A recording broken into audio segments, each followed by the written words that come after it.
ម៉ែជួបនឹងមនុស្សប្រុសម្នាក់ម៉ែគិតថាចាប់វាយកមកស៊ីប៉ុន្តែមិនស្មានថាម៉ែត្រូវស្លាប់ដោយសារវាវិញសោះជាមនុស្សធម្មតា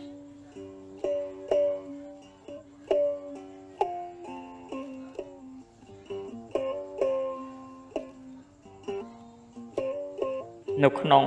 ព្រៃធំមួយគ្មានមនុស្សណាហ៊ានដើរឆ្លងកាត់នោះទេឲ្យតែមានមនុស្សណាម្នាក់ហ៊ានដើរកាត់ចូលទៅក្នុងព្រៃពុំដែលត្រឡប់មកវិញទេព្រោះនៅក្នុងព្រៃជ្រៅនោះមានបិសាចកញ្ជ្រោងនិងកូនស្រីដែលរស់នៅក្នុងព្រៃនោះនិយាយពីបុរសម្នាក់គាត់ឈ្មោះភក្ត្រាថ្ងៃមួយគាត់បានធ្វើដំណើរចូលទៅក្នុងព្រៃនោះដើម្បីរកថ្នាំព្យាបាលជំងឺដោយភក្ត្រាអស់កម្លាំងខ្លាំងពេកភក្ត្រាក៏បានដេកនៅក្នុងព្រៃនោះទៅ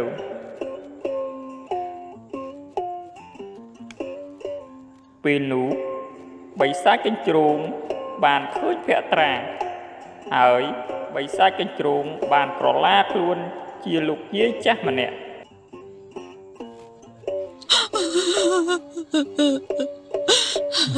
តាអើយយាយយ៉ាងម៉េចហើយមិនបានជាលោកយាយមកដើរក្នុងព្រៃស្ងាត់ម្នាក់ឯងអញ្ចឹងយីអានេះ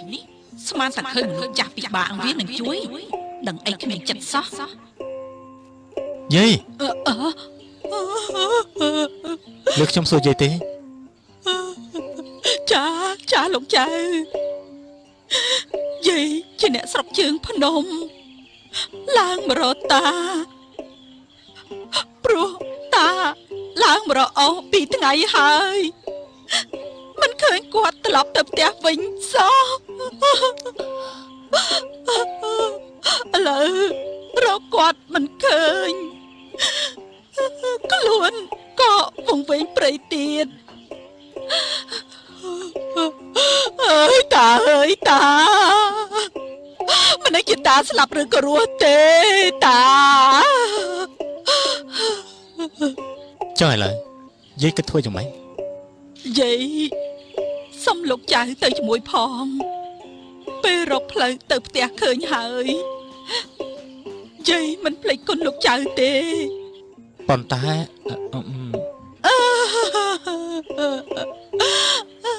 យាយនេះកំសត់ណាស់គ្មានកូនចៅឥឡូវត្រូវប្រត់ពីតាទៀតតាអើយតាមិនដឹងជាត្រូវសត្វសាហាវខំស៊ីឬក៏យ៉ាងណាទេណាស់ហើយយាយទៅជាមួយខ្ញុំក៏បានដែរមកដើរតាមខ្ញុំមកនិយាយគ្នារួចហើយបិសាចកញ្ជ្រោងបានដើរពីក្រោយភក្ត្រារហូតទៅដល់ផ្លូវកន្លែងរបស់ខ្លួនស្នាក់នៅ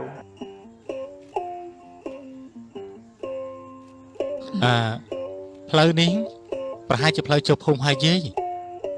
លោកយាយទៅចុះចំណែកខ្ញុំបន្តដំណើរទៅមុខទៀតហើយគិតថាត្បូងវាឲ្យទៅដល់រោងគ្នាច្រើនស្រួលចាត់ការវាតែបែរជាវាទុកឯងចោលកតាផ្លូវទៅវិញមិនដោយឲ្យចំណីរបូតងាយមិនបានទេខូចឈ្មោះបិសាចកញ្ជ្រោងយើងអស់ហើយនាពេលនោះបិសាចកញ្ជ្រោងបានក្រឡាខ្លួនជារូបរាងពិតហើយបិសាចកញ្ជ្រោងបានប្រយុទ្ធគ្នាជាមួយនឹងភក្ត្រាពេលនោះភក្ត្រាបានដកខ្លោយទឹករបស់ខ្លួនបញ្ចិនយុទ្ធសិលសម្រាប់បិសាចកញ្ជ្រោងនោះទៅហើយភក្ត្រាក៏បានធ្វើដំណើរទៅមុខបន្តទៀតនិយាយពីកូនស្រីរបស់បិសាចកញ្ជ្រោងវិញនាងបានឃើញម្ដាយរបស់នាងទៅរបួសជាទម្ងន់ម៉ែមិនក៏ម៉ែហៅឈាមច្រើនម្ល៉េះម៉ែ ជួបនឹងមនុស្សប្រុសម្នាក់ម៉ែគិតថាចាប់វាយកមកស៊ីប៉ុន្តែមិនស្មានថាម៉ែត្រូវស្លាប់ដោយសារវាវិញសោះ ជាមនុស្សធម្មតាហេតុអីក៏អាចធ្វើឲ្យម៉ែរបួសធ្ងន់យ៉ាងនេះ វាមិនមែនមនុស្សធម្មតាទេវាមានខ្លុយមួយជាប់នឹងខ្លួនវាមានមហិទ្ធិខ្លាំងណាស់ កូននឹងទៅសម្លាប់វាឥឡូវនេះយកសាច់វាមកស៊ីឲ្យអស់កំហឹង កុំអីកូនមិនអាចយកឈ្នះវាបានទេគេចឲ្យឆ្ងាយពីវាទៅ ម៉ែម៉ែម៉ែម៉ែម៉ែម៉ែម៉ែម៉ែ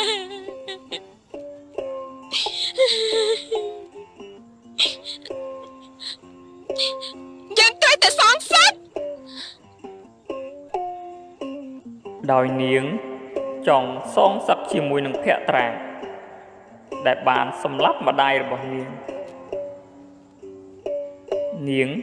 បានប្រែក្រឡាខ្លួនជាស្រីម្នាក់ហើយនាងធ្វើជាអង្គុយយំបាត់ម្ដាយ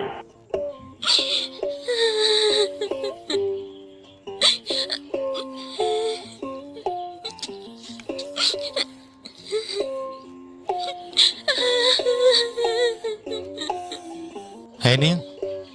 មិនបានជានាងមកយំក្នុងព្រៃស្ងាត់នេះអញ្ចឹងនាងមិនខ្លាចសត្វព្រៃខាំស៊ីទេ ចាខ្ញុំឡើងលើភ្នំកាប់អូសជាមួយម៉ែខ្ញុំពេលដែលកំពុងទៅកាប់អូសស្រាប់តែមានសត្វចចកមួយចេញមកដេញខាំពួកខ្ញុំ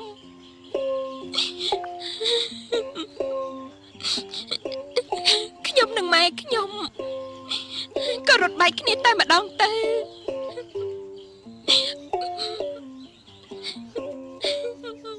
ពេលនេះមិនដឹងជាម៉ែស្លាប់ឬក៏រស់ទេ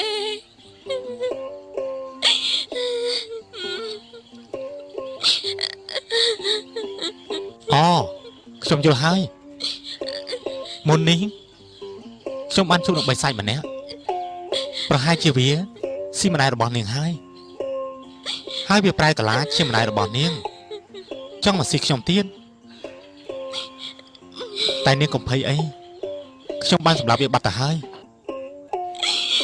ម៉ែត្រូវបិសាចសម្លាប់ហើយបើអត់ពីម៉ែទៅឲ្យកូនទីពឹងអ្នកណាទៀត ផ្ទះនាងណាស់ចាំខ្ញុំជួបនាងទៅវិញណា ថាម៉េចអ្នកឲ្យខ្ញុំទៅផ្ទះវិញទេខ្ញុំគ្មានអ្នកណាទីពឹងទៀតទេឲ្យខ្ញុំសុំទៅជាមួយអ្នកផងបានទេ មិនបានទេខ្ញុំត្រូវទៅផ្លូវឆ្ងាយពិបាកនឹងមានគ្រោះថ្នាក់ទៀតមិនបានទេ ខ្ញុំអភ័ព្វណាស់ម្ដាយក៏ស្លាប់ចោលគ្មានអ្នកទីពឹងគ្មានអ្នកណាអាណិតខ្ញុំទេលោកអើយ ហើយមកទៅជាមួយខ្ញុំក៏បានដែរ លុះអ្នកទាំងពីរនិយាយគ្នារួចហើយនាងក៏ធ្វើដំណើរតាមភក្ត្រារហូតដោយសារតែភក្ត្រាមានសម្រស់ស្អាតសង្ហាជាបុរសខ្លាំងពូកែរឹងមាំធ្វើឲ្យនាងធ្លាក់ក្នុងអន្លង់ស្នេហ៍របស់ភក្ត្រាដោយភ្លេចខ្លួនថាចង់សងសឹកពេលពួកគេធ្វើដំណើរយូរទៅហើយភក្ត្រាអស់កម្លាំងក៏ឈប់សម្រាកបន្តិចទៅនាពេលនោះនាងមានគំនិតចង់សម្លាប់ភក្ត្រាទោះបីក្នុងចិត្តរបស់នាងស្រឡាញ់ភក្ត្រាប៉ុណ្ណាក៏ដោយតែនាង មិនភ្លេចពីការសងសឹកនោះទេ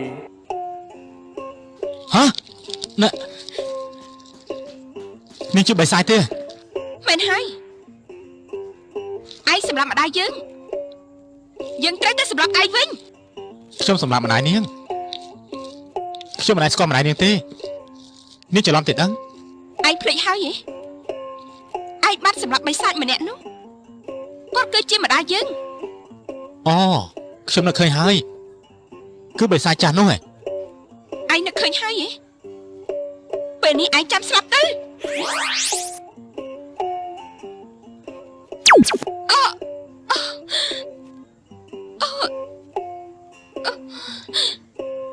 ហេតុអីក៏នាងធ្វើអញ្ចឹង ខ្ញុំមិនអាចស្រឡាញ់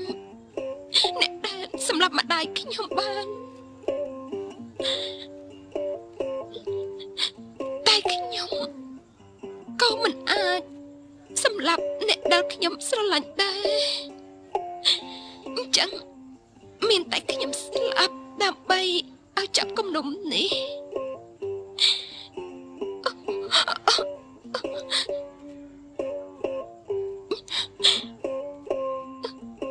ជាតិនេះមិនអាចបានរស់នៅជាមួយអ្នកខ្ញុំសុំផ្សងជួបអ្នកនៅជាតិក្រោយចុះ នាងនាងនាង